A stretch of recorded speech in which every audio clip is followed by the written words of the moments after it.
Hello everyone and welcome to today's learning session on implementing REDD at a national scale, organized by World Wildlife Fund's Forest and Climate Program. Thanks so much for taking the time to join us. My name is Breen Burns and I am a Program Officer for Learning and Communications. And our presenter today is Peter Iverson, who is joining us from Cambodia.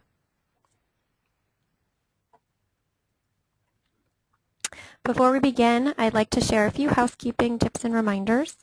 Today's presentation is being recorded, and you can access the recording within a few days on our YouTube channel. To find the recording, simply go to youtube.com and search for WWF Forest and Climate, or go to panda.org/forestclimate and look for the REDD Learning section. There are two audio options. You can listen via your computer speakers or dial in through the number that was provided in your registration email. It's important to note that if you experience audio difficulties while listening via your computer, this can be caused by having multiple software applications open, so feel free to close some of those, or you are always welcome to join by phone. And during the course of the presentation, if you're having any technical difficulties, please feel free to send me a chat message if possible. Questions are absolutely welcome. Please submit your questions for Peter through the toolbar on your screen, and we will answer as many as possible during our allotted time. For anything that we don't get to cover, you are invited to post them on our online REDD learning platform, REDD Community, and after the webinar, you'll receive a link to the place on that website where you can post the questions. So thanks again for joining us, and with that, we'll get started, and I will turn it over to Peter. Thank you very much, and good evening to all. I'm speaking from Phnom Penh, Cambodia, and here it's in the evening now. Thanks first to WWF for allowing me to speak at this learning session. My background is that I have been representing Denmark in the UNFCCC process on the three issues, REDD, LULUCF, and agriculture since COP9, 2003, Milan, I think it was, and then until the last COP in Doha. And today I work as a UN REDD technical specialist for the REDD program in Cambodia. I want to underline that I speak here tonight in my personal capacity and not on behalf of the UN REDD program or on behalf of REDD program in Cambodia. So you can go to the next slide, please. So the topics that I will talk about first will be about the current status of implementation of REDD in countries, then move on to how we have the picture for result-based funding of result-based action, and then the next scaling up from projects to national scale implementation. And this is, I think this is where most of the focus will be, and then finally just a few recommendations. And this will be, we can go to the first then. First topic.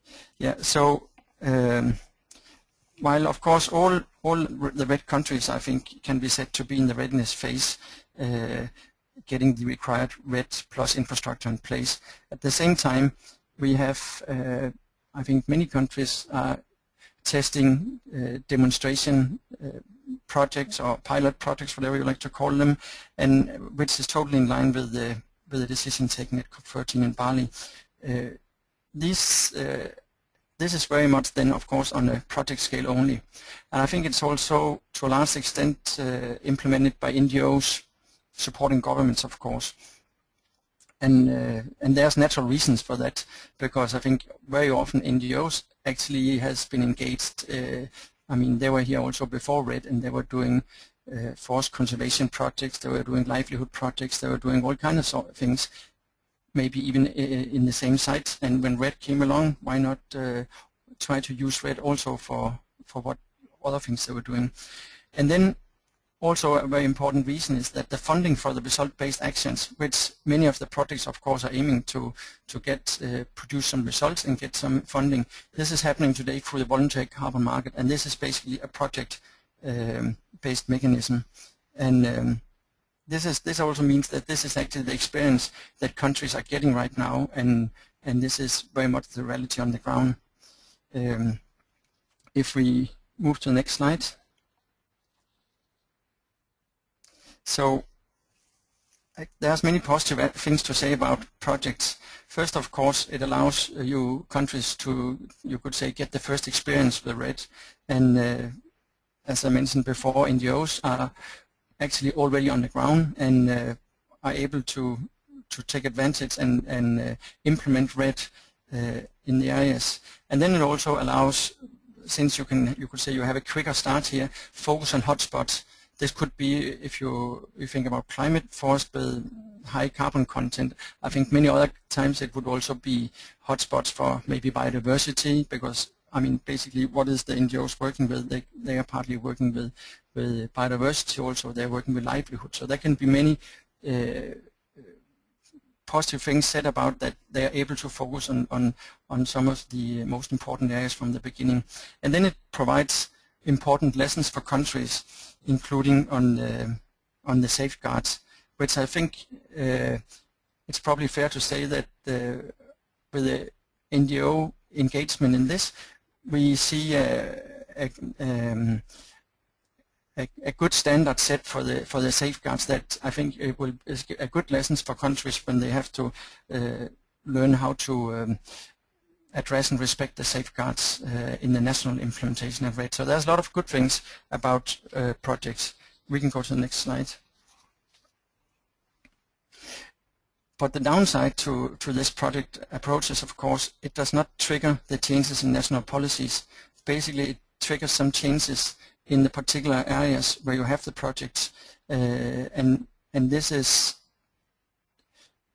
as long as we don't have this sort of signal toward in national policy making that do we do this, let's say we want to clear more forest, I mean then it doesn't have any price unless actually you are including the whole country in this kind of accounting compared to agreed reference level. So this is the downside side, and you risk that the projects would end up being sort of green islands in this big country where you will then have plenty of deforestation outside. And I think, I mean, if we some years from now see that the deforestation rate actually did not decrease even with all these projects, then it would be very fair to ask, I mean, what was the climate effect actually of this? So we need eventually to move to the national scale implementation. Since we now are working with basically the voluntary carbon market methodologies, I think they are not necessarily compatible with the national scale UNFCCC, and that's where I see that it could be challenging to scale up. And yeah, so this is sort of the downside to the focus on projects we have right now. So we can go to the next slide. So while we wait for the UNFCCC to establish a RED mechanism, and people that have been involved in this, I mean, basically this issue came on the agenda back in 2005 in Montreal, so it's quite a while ago, and we are still negotiating in the UNFCCC, and maybe it seems now with the agreement of the Kyoto Protocol for the period from 2013 to 2020 and the establishment of the Durban platform that most likely there will not be a RED mechanism under the UNFCCC before 2020. Of course, we have the workstream 2 on the Durban platform, where the countries talk about increase the level of ambition before 2020, and that actually also includes RED. So I mean, it is possible that things will happen before 2020. But while we wait, then in the meantime, we have, of course, the voluntary carbon market with various standards. I mean, there's not only one standard, there's many. And maybe quite excitingly, right now we also have, with the agreement of the Kyoto Protocol, basically the countries that have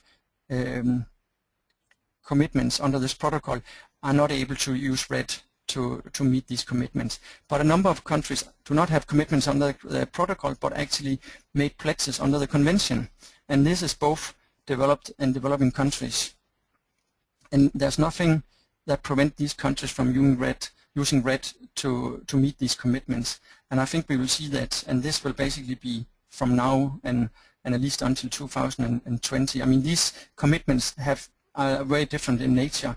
Some has more intensive targets, some have different reference year, etc. So there's our base year, sorry.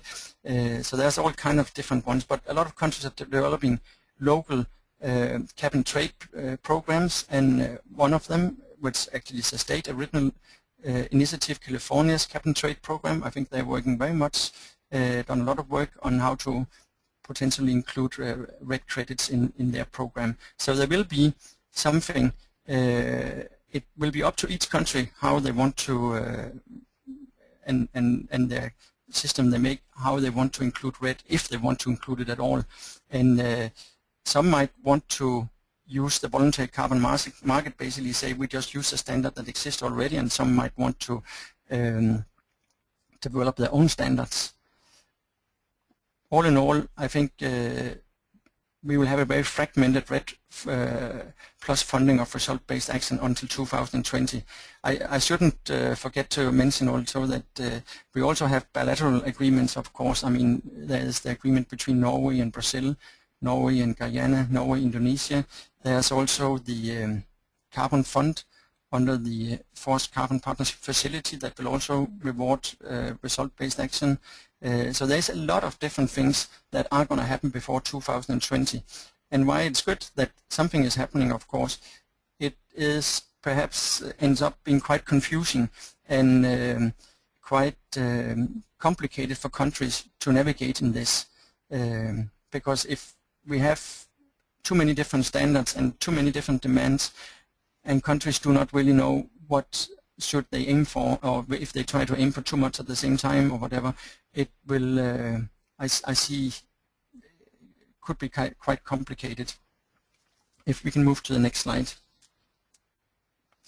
If we look at the national implementation, so under the UNFCCC, basically RED is meant to be a national implementation, though we have this subnational as an interim step as a possibility. National implementation means a national reference level agreed by the COP, Conference of the Parties. It means national MRV. We don't have the decision on MRV yet, but I'm sure it will get there someday. It means national reporting on safeguards, how they have been addressed and respected, and it means eventually, of course, also national results. And the question that pops up then is, when this system is in place, how will all these different systems sort of fit within these UNFCCC requirement? We can move to the next slide. I think when we compare project and national scale implementation, then the actions tend to be different. While the national scale is very much policies and measures, basically maybe new laws, maybe more focus on implementation of existing laws. It could be, well, all kind of measures that basically will address the different drivers we have for deforestation, forest degradation. It could be about clear tenure rights, demarcation of forest, patrolling to combat illegal logging, etc.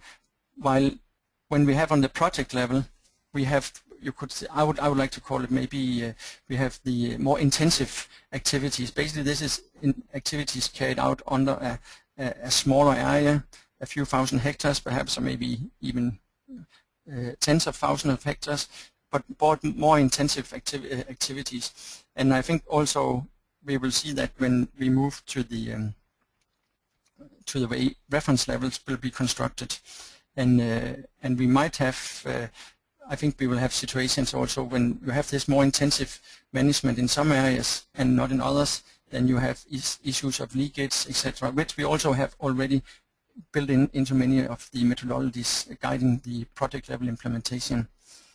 We can go to the next slide.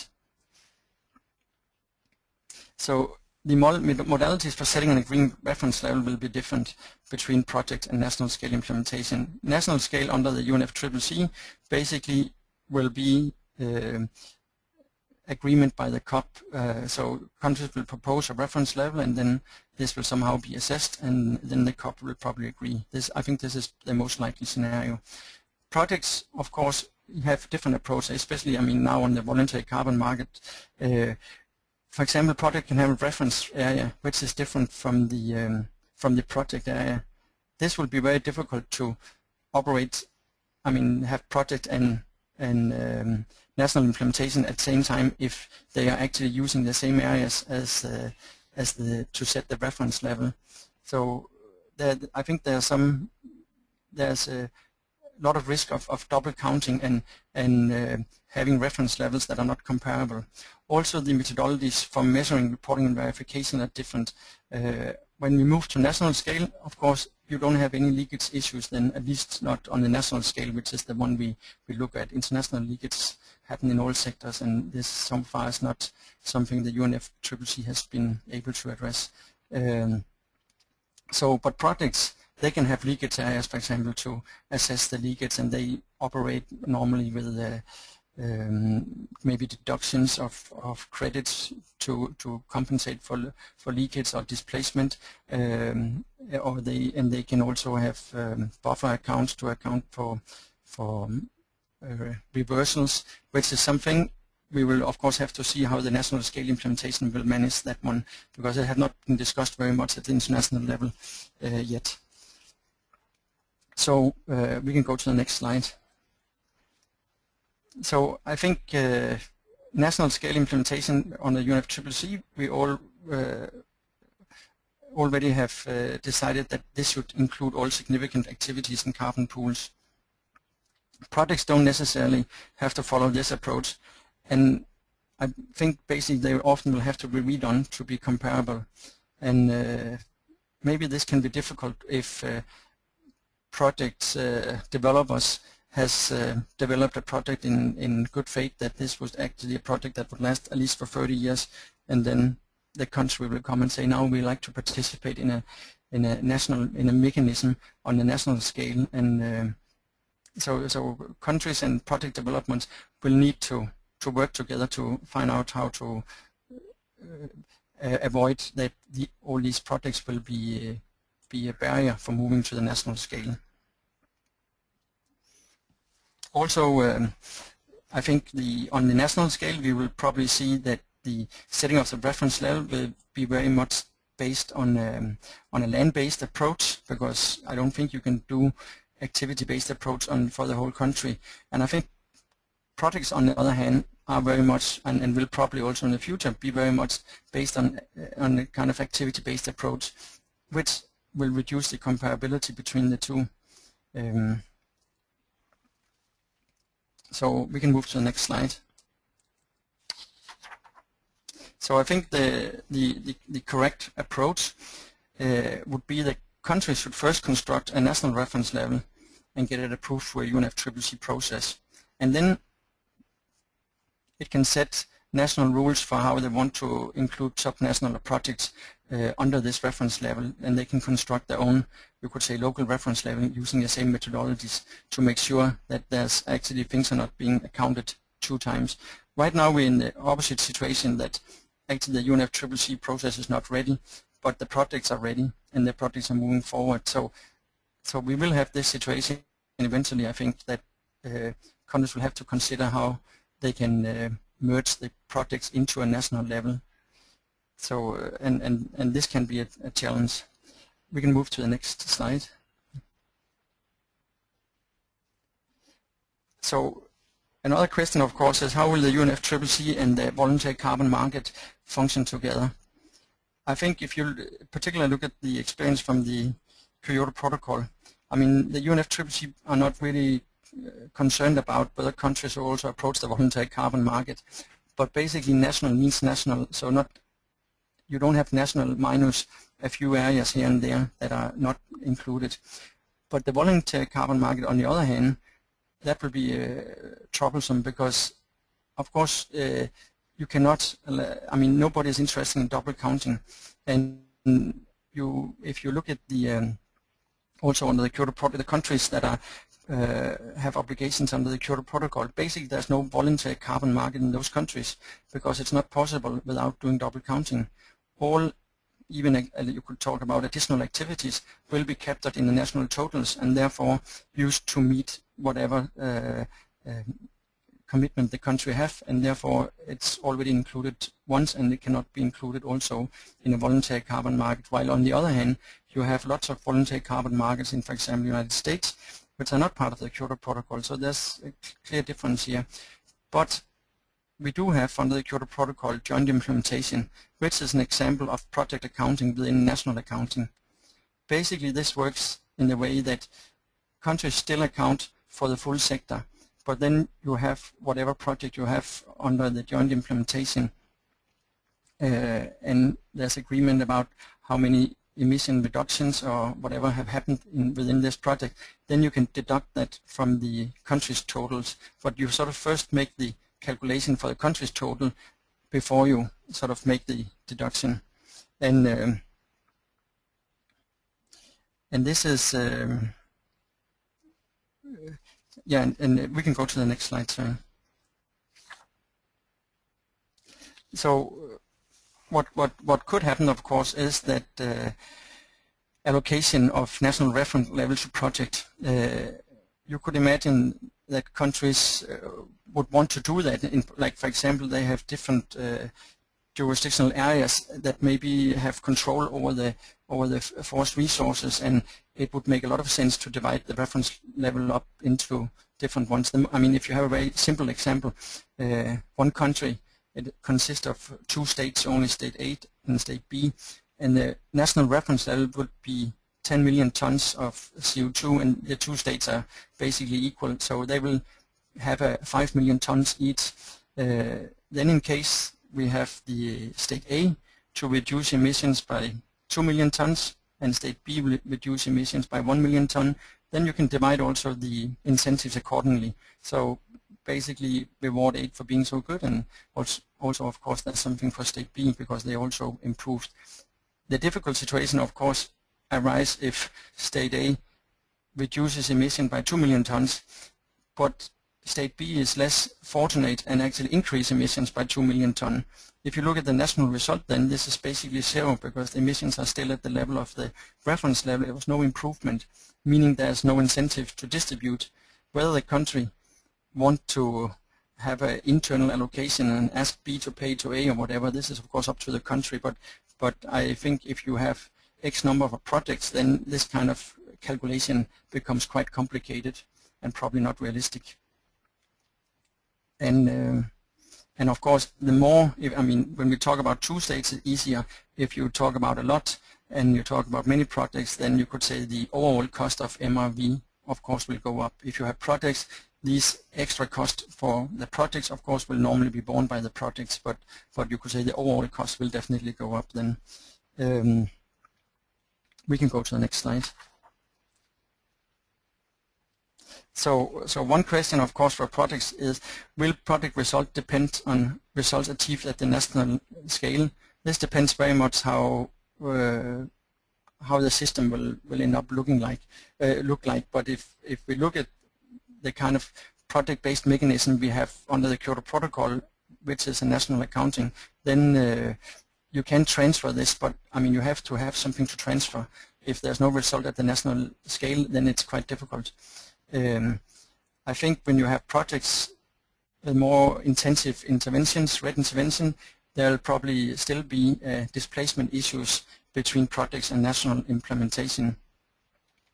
And this is, and probably also there can be the issue of reversals that somehow, I don't think we can talk about national accounting if you actually have projects that are, when you sort of say these project areas we are not including, and if these project areas actually suddenly by some reason increase their emissions, I think this will be reflected in the national accounting, and somehow it will have to be paid for there, you could say. So And also another issue is now we have all these projects. Of course, projects are more interested in placing themselves in places where it's possible to reduce emissions. The most attractive for that is basically forests with a high carbon content, which means that the national level somehow could be left with the degraded forests and the plus activities. I mean, to recover or to manage the degraded forest better, and also the plus activity is very valuable activities, and there's a lot of positive things to be said about that. But if in terms of producing emission reduction very quickly, probably the most attractive is to reduce emissions from deforestation. So we can move to the next slide. So if you look at it from an investor perspective, this uncertainty on the reference level, of course, is not desirable. And also, if there's a dependency on national result, this will also increase uncertainty, which is not desirable. I think if you consider, I mean, investors come with different perspective, of course, but certainty about or uncertainty about what they're investing in is basically normally not a good thing. And if you go to the next slide, please.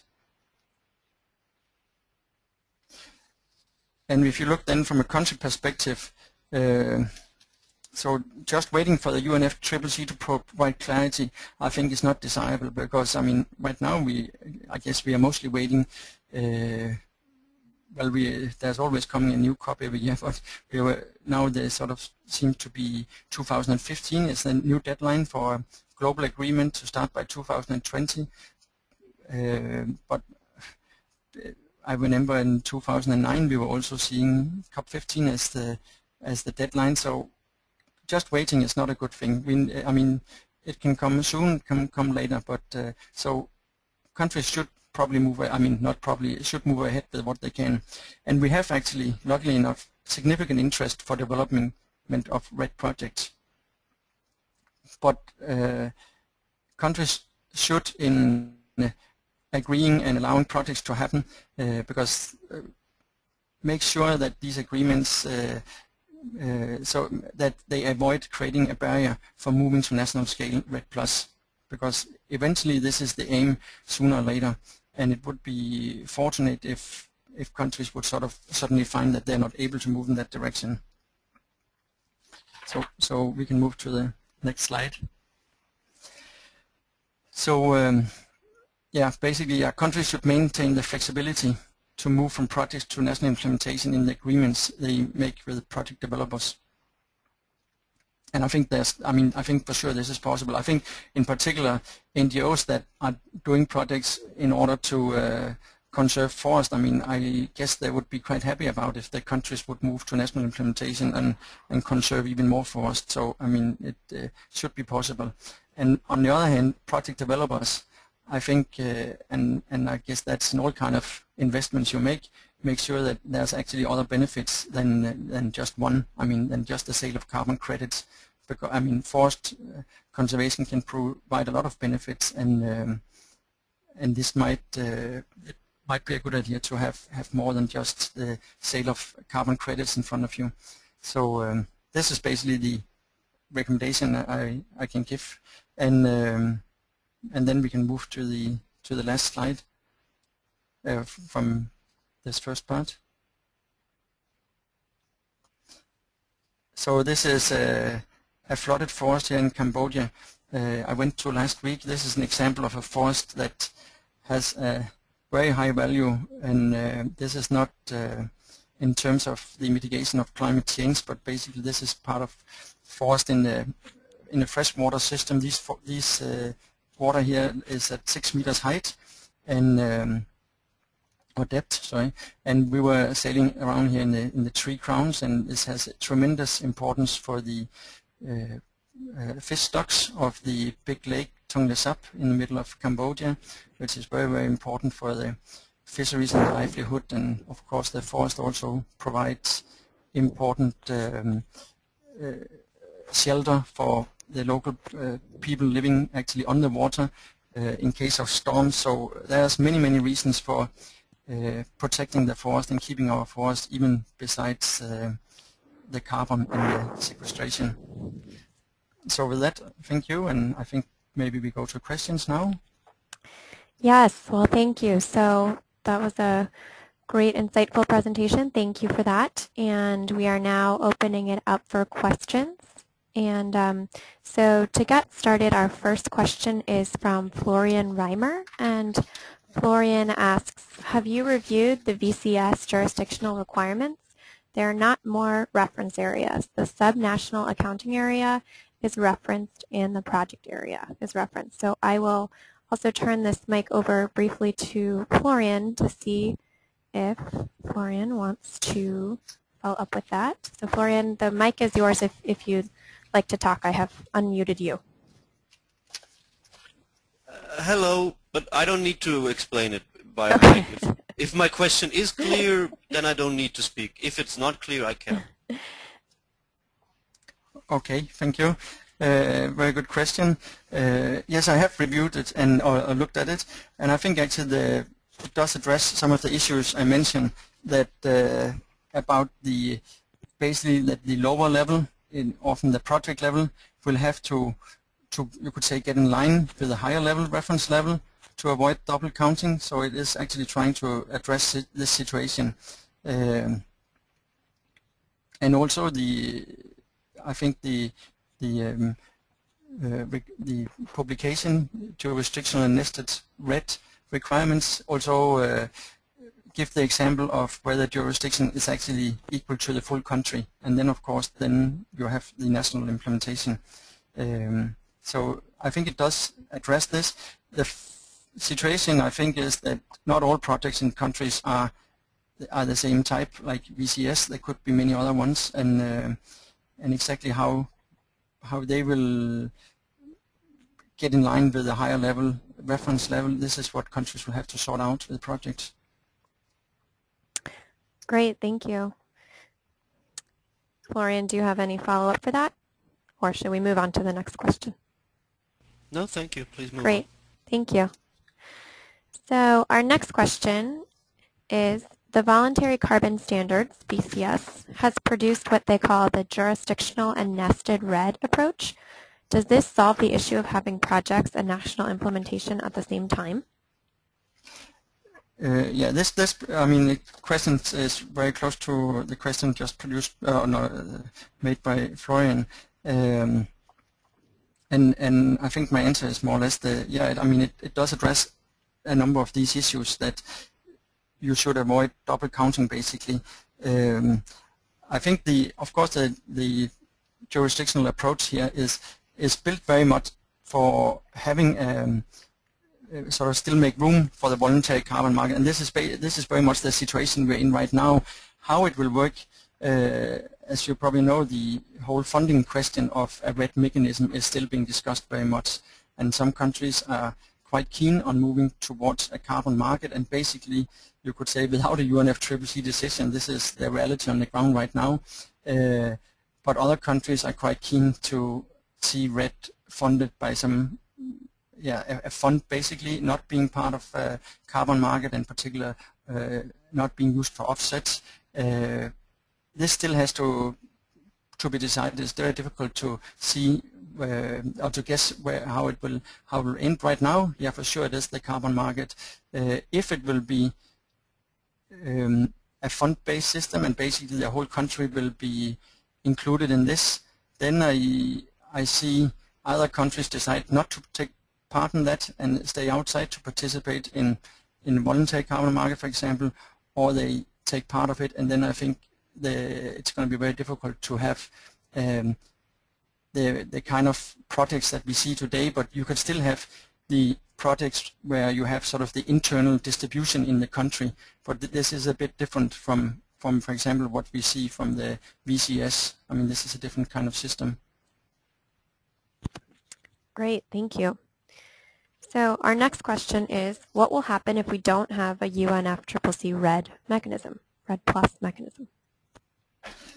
Yeah, basically, if we don't have, I mean, and this is the situation right now, and and what we see is what I mean it's a little early to judge. Right? I think a lot of the countries that have the commitments or made pledges under the convention but are not included under the Kyoto Protocol, don't have reduction commitments there. I think they are still sort of finding out how actually to live up to what they have said they will do, and whether how many of them will use REDD and how many will not use REDD. This may be easier to see 3 years from now, but I think a lot of them probably are considering different options. I know some of them for sure. When you read, sometimes you see estimate of the cost if they do everything domestically. Sometimes the numbers are very high, and they get, of course, very concerned and are looking to if there's other options as well. And I think REDD could be one of those options. If we don't have REDD mechanism, basically this is just a continuation of that situation, and of course then for if the next let's say we have hopefully a global climate agreement by 2020, of course if it says explicitly that REDD cannot be used, then that is the issue. But yeah, but that remains to be seen what will happen there. It's very difficult to know. Okay, thank you for that. So our next question comes from Ivy Wong, and Ivy asks, can we have a country doing UNFCCC REDD Plus project at a national level and also doing a project REDD? Is that possible or encouraged? And Ivy, I will open up. You're unmuted if you'd like to follow up. Otherwise, we can have Peter jump right into it. Basically, is it possible to have both running at the same time, given that if the national level REDD is already, at an advanced stage? Yeah, I think it's like, I think, for example, what the VCS is demonstrating, that it is possible to do. It requires, it's complicated in a way because, of course, each project would have still to deal with the leakage. The leakage, basically, in this case, are spilling into the national level accounting and would somehow have to be, so the project will have to compensate the national level. There will also be the issues of reversals that were depend. When we say national, I assume we mean national. We don't mean national with, minus the projects. So, but if you then have all the accounting of the country and you say the result of the country is now we reduced emission by 5 million tons, and then we have these 3 projects, they reduced all of them emissions by 1 million ton. So it's, it could be quite easy to deduct the numbers from each other and make sure that the total of the country is not more than the 5 million, and which would, in this case, would give 1 million to each of the projects and then 2 million to the rest of the country. But of course, the country would be very interesting in how the reference level are set for this project, because if they are perceived not to be fair, basically there's only one reference level, and that has to be shared between everybody in the country. And if one is getting a bigger piece of the cake, then there's less to the rest. And I think, as Florian is saying, that with the new guidelines, they are not looking at having reference areas, which of course does help a lot, because that could sort of create that some projects would have a higher reference level, basically taking it a bit from the national level. So I think it's possible, but it's a bit complicated. Thank you. Great, thank you. And so the floor for questions is still open, and while you're thinking of questions and typing questions, I'll just put this slide up so that you can see a variety of REDD resources that the WWF team here has available. So the WWF Guide to Building REDD Strategies is a toolkit for REDD practitioners around the globe. Our REDD learning sessions, the archive of this and the recording will be available shortly within the next day or so at that URL. As I mentioned previously, you're welcome to join us on REDD Community, which is a free and open platform for REDD practitioners. And if you think of any questions after the fact that you didn't get a chance to ask, we can post those there for Peter.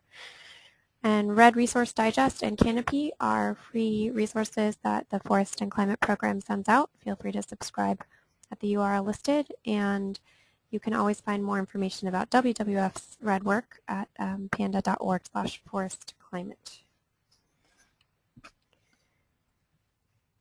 And we hope that you have found this a useful learning session. You can always stay connected with us at Forest Carbon online. WWF Forest Carbon is our Twitter handle, panda.org/forestclimate, and you can always send us an email at forestclimate@wwf.panda.org.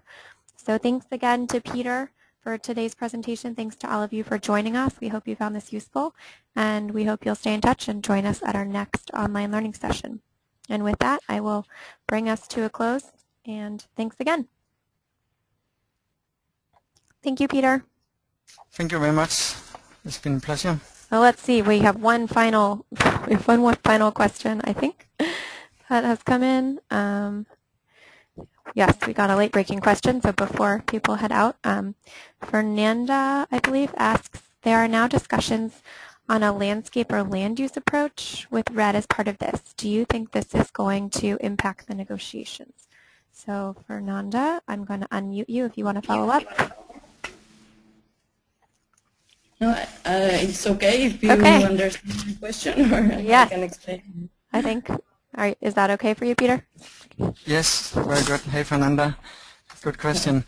I think that, countries basically now are invited to submit a reference level, and I think this land-based approach is one approach that many countries probably will use because, of course, it depends what kind of data that is available in the country, but I think the land-based approach for most countries, because a lot of it will be based on sort of the forest area would be determined partly by satellite images and so on, and there I think this might be a more feasible way forward compared to if you think about more an activity-based type of approach. So I think, but I know this discussion and how much it influenced the negotiations, I don't know. I think the interesting part of the discussion is partly that, they basically are trying to involve all the different land use classes, not necessarily a country will have to account for them, but it sort of becomes a broader system, you could say, where you have the all the land use classes in the same reporting. I'm not sure if this made any sense, but I don't think it's going to affect the negotiations negatively, for sure. Thank you. Great, thank you. So we have another question. This is great. And let's see. This next question is,